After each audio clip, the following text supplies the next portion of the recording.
ką jums gyvenime reiškia knygos? Man knygose yra tiesa.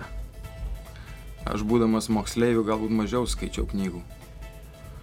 Aš jau kūriau, būdamas avinas, aš savo kūriau, dariau savo, bet po to su metais kažkaip vis daugiau atradau knygas ir tikrai supratau. Bet nesu aš toks labai skaitovas, kad vieną baigiu, kitą pradedu, ar ne. Tikriausiai natūraliai, kas supranta, kad reiškia, aš rašau nemažai ir gyvenu su savo tekstais, su muzika, reiškia, bet kai būnu laisvesnis ir tikrai būna, kad pasilgstu knygos. Ir tuomet aš turiu keletą knygų, kurias skaitau pakartotinai.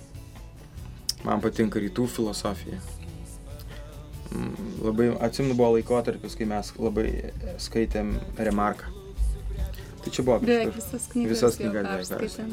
Tai dabar, manau, atėjo toks metas, kad vėl reikėtų jie skaityti iš naujo, nes jau mes esam kitaip mes, galbūt mūsų santykis kitoks būtų, kita patirtis su kita patirtimi jie skaitytume. O knygose, vėl, baigsiu, ko pradėjau, yra tiesa visa.